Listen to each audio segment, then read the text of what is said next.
Transtorno do espectro autista no adulto.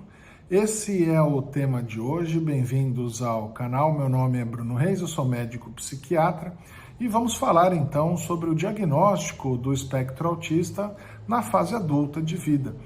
Por que será que existem aumentos, do número de diagnósticos já nessa fase adulta? E a explicação, pessoal, ela vem de duas vias, Primeiro que aumentaram os estudos e, consequentemente, pelo método científico, aumentaram as amostras de população estudadas, então temos maior abrangência de seres humanos com as suas características socioculturais próprias, participando mais dos estudos sob o rigor científico, e isso pode nos trazer novas evidências que suportariam, dariam fundamento para um possível diagnóstico do transtorno do espectro autista nos adultos. E, por outro lado, também o chamado subdiagnóstico realizado na infância. Por ser uma condição invasiva do desenvolvimento, o espectro autista ele é diagnosticado geralmente na infância.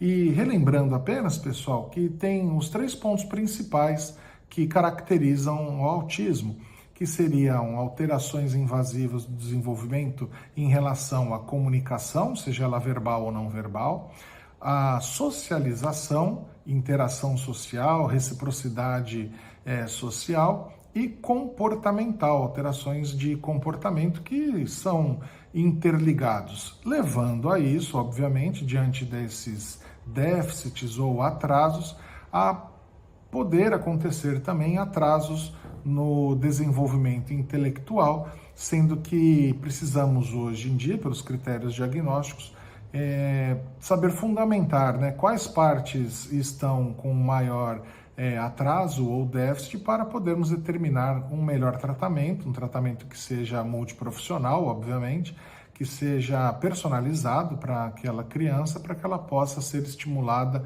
da melhor maneira possível. Ou seja, também temos que estratificar, classificar os níveis de gravidade.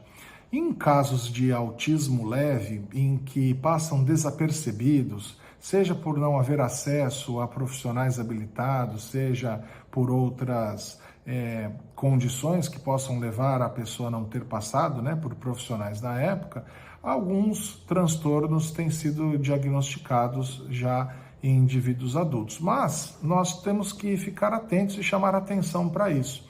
Para o diagnóstico, pessoal, é necessário que esses 3 fundamentos que eu falei, comunicação, socialização, comportamento, se há ou não algum tipo de deficiência intelectual, eles são necessários que todos eles estejam presentes para o diagnóstico do autismo.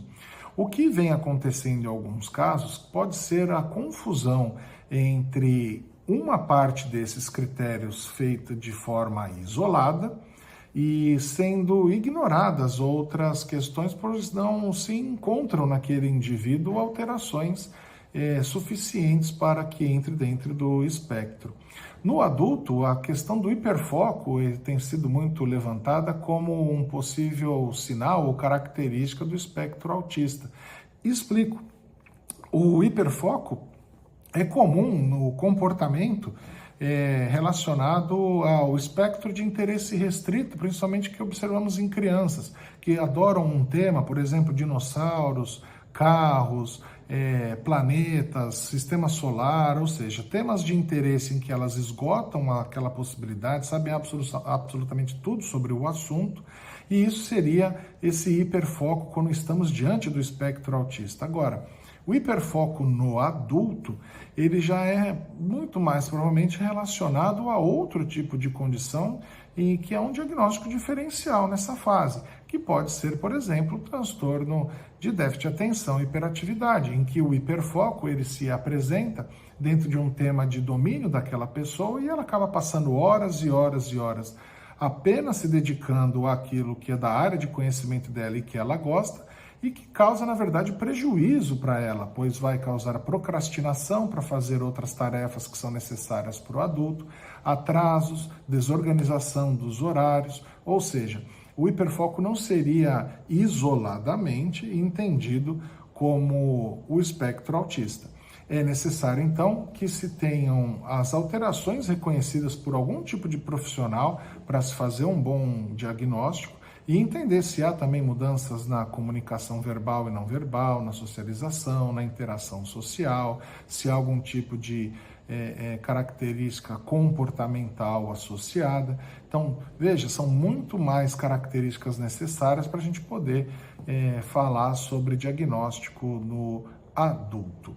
Se você ficou com alguma dúvida, fique à vontade para escrever nos comentários. Se gostou do vídeo, deixa o seu like, se inscreve no canal, dá aquela força para a gente para trazer mais conteúdos e que essas informações elas possam chegar cada vez mais às pessoas que estão buscando conhecimento em relação a esse tema. Meu nome é Bruno Reis, eu sou médico psiquiatra. Foi um prazer estar aqui com vocês. Até a próxima. Tchau.